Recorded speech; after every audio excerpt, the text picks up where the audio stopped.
Esta es la charla número 5 que tenemos de nuestro viaje a través de la Biblia. Comenzamos revisando la ley, el Pentateuco, los primeros 5 libros, después hablamos de Josué, hablamos de Jueces, hablamos de Ruth y hoy vamos a hablar de Samuel. Samuel, la primera y la segunda carta, originalmente esos libros fueron escritos como un solo libro, el libro de Samuel. Y si vamos viendo el orden que se va produciendo en todo esta, digamos, en este viaje a través del contenido de la Biblia, comienza desde la creación del mundo a la elección de familias, la institución de la familia. Qué bueno lo que dijiste de la mesa familiar, porque hace falta. Las mejores enseñanzas de la Biblia están dadas en la mesa y están relatadas así. Después de la ley, de la liberación, de cuando el pueblo sale y se establece en la tierra, una familia toma la posta y termina la conquista, la familia de Josué. Luego se establecen los profetas de Dios, que en ese momento eran llamados jueces, hombres elegidos por Dios para llevar a feliz término el plan de Dios. Y luego, dijimos en la charla anterior, la familia empieza a agrandarse. Por designio divino, Ruth y Boaz se conocen y dan a luz a Obed, quien después fuera padre de la descendencia de David. Y ahora viene el libro de los jueces, de Samuel. Podríamos ver el libro de Samuel que empieza la monarquía en el pueblo de Dios. El pueblo, si tuviera que definir en un título estos dos libros, podríamos decir, el pueblo pide tener un rey.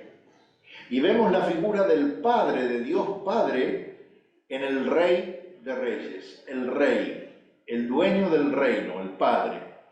Y vemos a Jesús como el David eterno, el segundo David, quien va a reinar por la eternidad.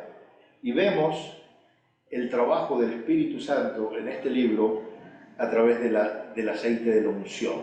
Cuando Samuel elige a Saúl, lo unge, lo marca, le da ese aceite de la presencia divina, y cuando pasa lo mismo con David y con los reyes que a partir de ahí venían. Obviamente el libro está escrito por Samuel. Bueno, casi toda la parte del libro, de la primera y la segunda carta de Samuel, porque si él hubiese escrito todo tendríamos un problema muy importante, que en 1 de Samuel 25 y en 28 nos informan de la muerte de Samuel, y el libro sigue con la segunda carta. Obviamente Samuel no pudo haber escrito todo el material después de su muerte, pero los eruditos bíblicos sostienen que él escribió la mayor parte de todo el documento hasta el punto que parte con el Señor, y que después otros profetas se encargaron de la redacción.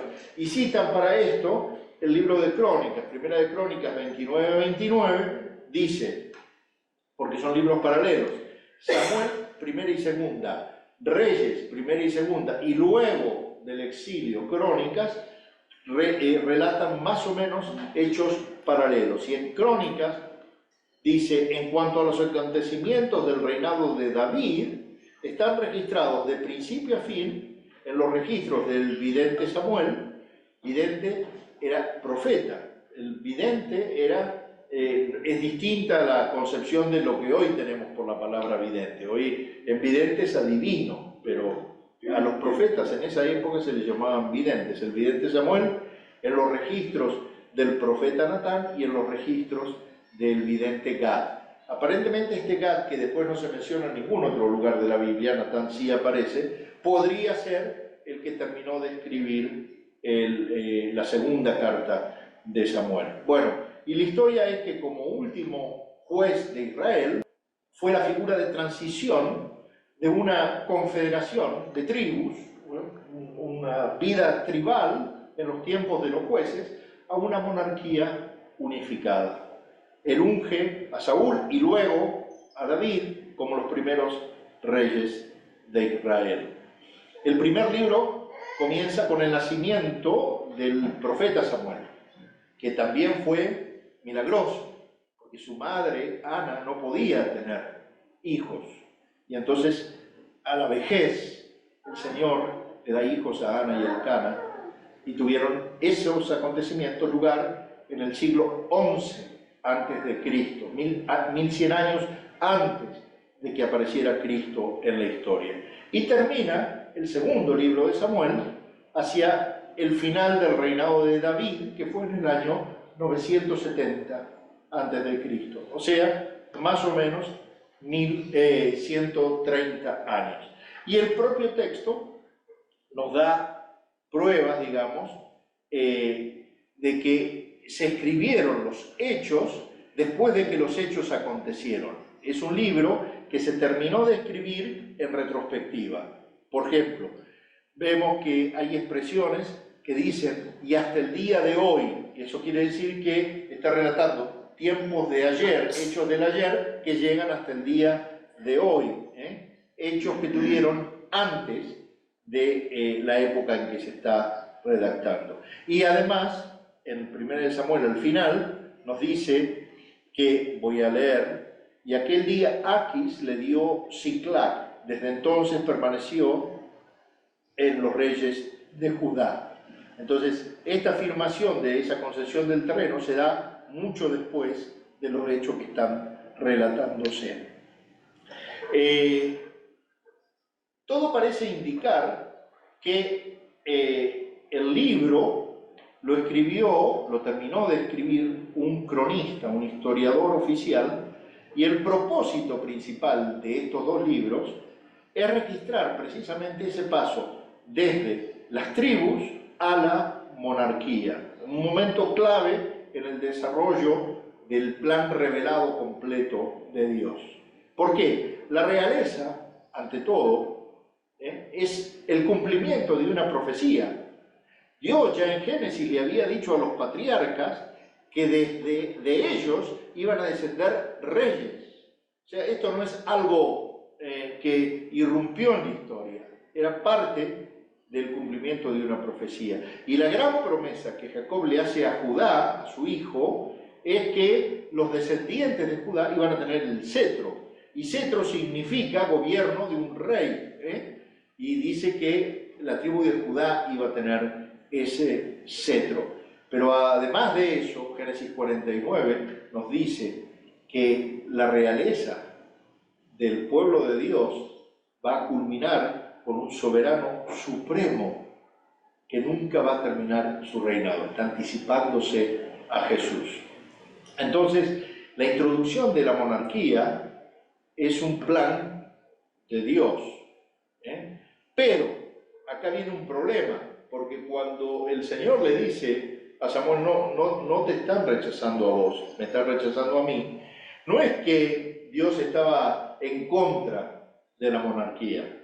La monarquía era necesaria, pero Dios pensaba en una monarquía teocrática, en un rey que lo tuviera a él como rey. Y el problema grave es que los israelitas lo que quisieron era un rey como todos los pueblos de alrededor. No querían un rey que reportara a Dios, sino que querían un rey. No hay ningún problema con que el pueblo tuviera rey. El gran problema es tener un rey mundano, un rey como tenían las naciones alrededor, un rey autónomo, un rey que rechazaba a Dios. Y Samuel les advierte que un rey, como esos reyes que le estaban pidiendo, iba a ser opresivo, exigente y egocéntrico. Y entonces, ¿qué pasó? Saúl, el primer rey de Israel, resultó ser ese tipo de rey. Samuel les había hablado, les había advertido, pero David cumple inicialmente lo que Dios le había prometido a su pueblo, tener un rey que reportara a él y es un hombre conforme, como declara el libro, al corazón de Dios. Entonces Dios inaugura la dinastía monárquica no con Saúl, que era un rey como los otros, un rey de carne, sino con David. Y obviamente el libro trata de que David es una figura complicada, pecadora, pero aún así él reconoce que Dios es el supremo Dios de Israel, y esto hace la diferencia. David cayó, pero David se arrepintió. La realeza apunta de David a la restauración que Dios permitió a través del arrepentimiento. Y en esa raíz pone el reinado mesiánico final. El Señor le promete a David que su trono, de su trono, de su descendencia, iba a salir un rey que reinara para siempre, y que su hijo iba a construir un templo al Señor. Acá empiezan a tejerse todas esas historias, porque David tuvo un sueño de que él quería construir una casa a Dios, y Dios le dijo: no, vos no la vas a construir, tu hijo la va a construir, porque vos tenés las manos manchadas con sangre, no estás apto para construir una casa, pero tu hijo la va a construir. Pero acá se cumple una profecía en dos etapas. Primero, el hijo de David construye el templo, pero sabemos, leyendo en los evangelios, que el verdadero hijo de David es el que construye un nuevo templo incorrompible, el templo perfecto, el templo que está dentro de nuestro corazón, donde vive Jesucristo. Y ahí se cumple esa segunda parte de esa profecía, que un hijo de David iba a construir un templo que después fue destruido, y un templo que lleva a Dios y no va a ser destruido. Y obviamente el género literario de este libro tiene muchas: narración, poesía, profecía, oraciones, cantos, lamentos, parábolas, canciones,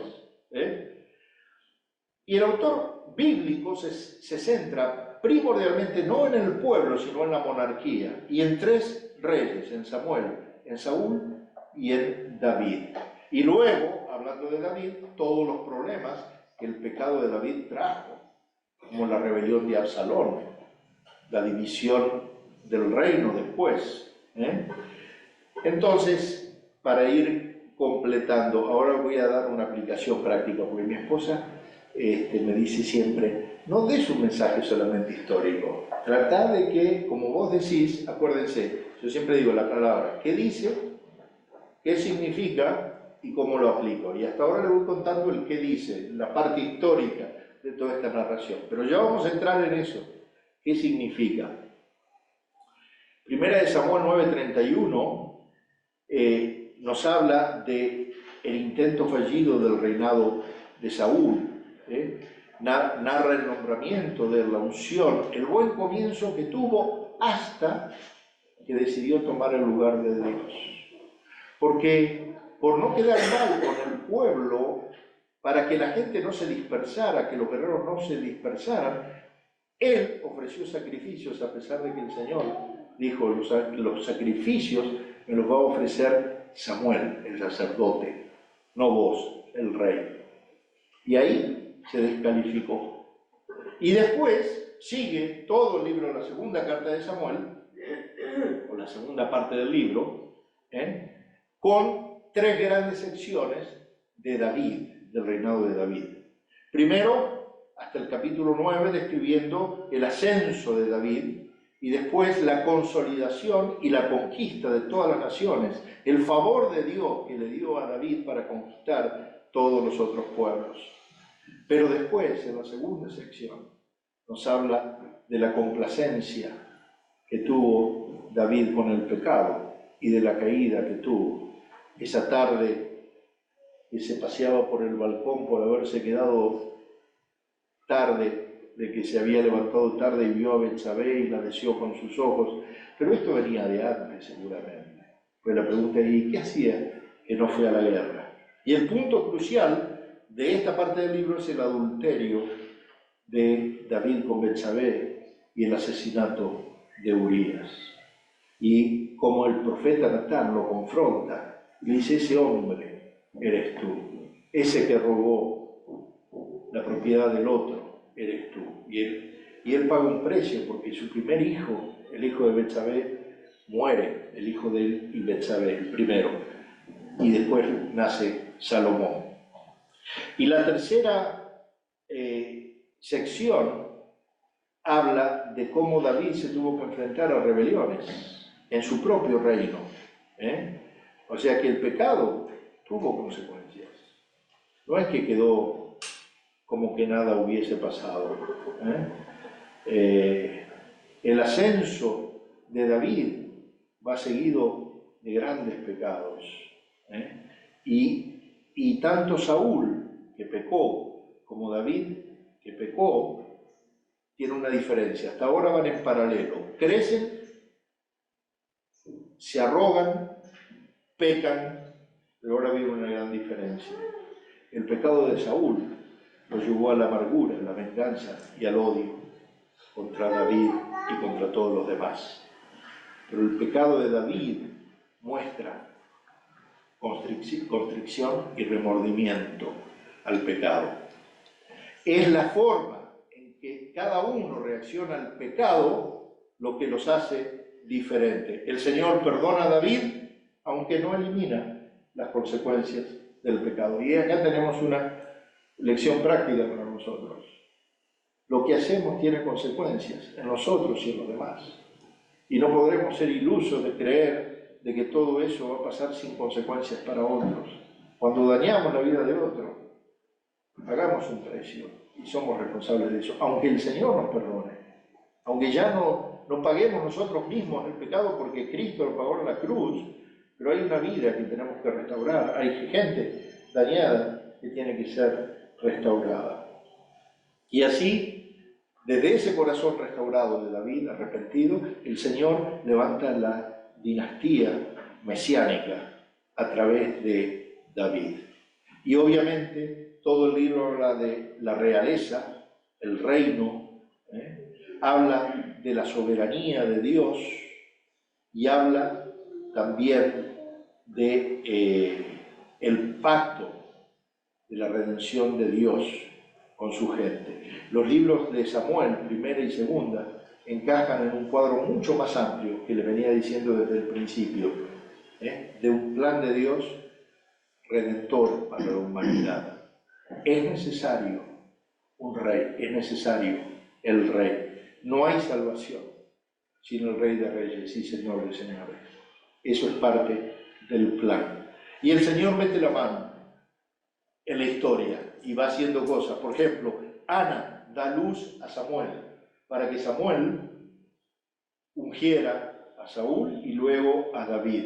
Ana canta alabanza. Fíjense, el alumbramiento milagroso de Ana y el canto de alabanza que lo registra el libro son modelos, tipos, lo que se llaman en la Biblia, del nacimiento milagroso de Jesús y del Magnificat de la Virgen María, que está relatado en el libro de Lucas. Además, la elección de David como rey para sentarse en el trono de Israel se cumple cuando Jesús aparece en la historia, Dios encarnado en el Nuevo Testamento, para ya convertirse y luego Cristo resucitado en el gobernante eterno. Natán le dice a David: tu casa y tu reino permanecerán para siempre delante de mí, y tu trono será establecido para siempre. Imagínense la promesa que tuvo un hombre que cayó, pero que supo restaurarse, que supo pedir perdón, que supo hacer duelo delante de Dios y que pagó un precio también. Me quedo con tres cosas de este mensaje para ustedes. Les hice una historia de 130 años en 20 minutos. Y qué bueno que podemos leer en retrospectiva. Me enfoco en Ana, objeto de burla, en una sociedad donde realmente se valoraba que la mujer tuviera hijos. Ayer empezamos a ver una serie con Pato de la España de antes, ¿no? Donde la mujer estéril era menospreciada. Imagínense miles de años antes, cuánto más menospreciada una mujer estéril, yerma, mal vista. Y Ana sufría las burlas de todas las otras, iba al templo y la gente se reía. Pero ella oraba al Señor, nunca dejó de orar. Y le dijo: Señor, si vos me das un hijo, yo te lo voy a entregar a vos, va a ser para servirte a vos. Y así lo hizo. Me quedo con eso, que Ana dedicó su primicia al Señor, a Samuel. No recuerdo si después el texto dice que tuvo ella más hijos o no. Sí. Gloria a Dios. Pero esa primicia se la dedicó al Señor. La dedicación a Dios de esas promesas a veces abre la matriz estéril. Lo segundo que me hace pensar, y que está también en el tiempo de nacimiento de Samuel, cuando Ana se lo entrega y se lo da a Elí. Elí tenía otros hijos, y Elí era el sumo sacerdote. Pero dice la palabra que los hijos de Dios, los hijos de Elí, pecaban descaradamente aún en el templo, sacando cosas que estaban dedicadas a Dios para comerlas ellos, y que el padre, siendo el sumo sacerdote, no los importunaba. Elí, en vez de cubrir a sus hijos, encubrió a sus hijos y le costó su sacerdocio. Me quedo con eso. Amemos a nuestros hijos, amemos a los que están cercanos a nosotros, pero no los encubramos. Delante de Dios no podemos justificar cosas que están mal hechas, porque Dios sabe lo que es correcto y lo que no es correcto, y Él tiene el poder para cambiar las cosas. Pero encubrirlo, tratar un tema como si no pasara nada, al Señor le disgusta. Y lo tercero es la restauración de David.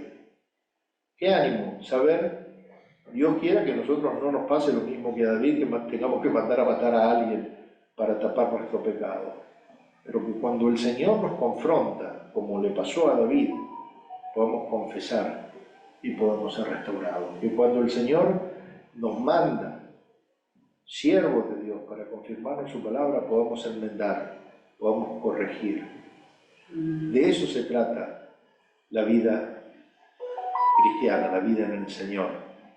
De poder tener, ustedes, estamos lidiando con un tema muy complicado con Patricia, y a veces me cuesta escuchar la voz de Dios a través de Patricia, aunque generalmente le habla mucho a Dios, pero a veces lo veo más como un reto. Entonces esta semana fui a la casa de Eduardo y Raquel a comentarles este tema, y el pastor Eduardo habló por boca de Dios diciéndome exactamente lo mismo que mi esposa pensaba, pero me resultó más fácil. ¿Cuánto más importante? Qué importante que es poder rectificar, hermanos.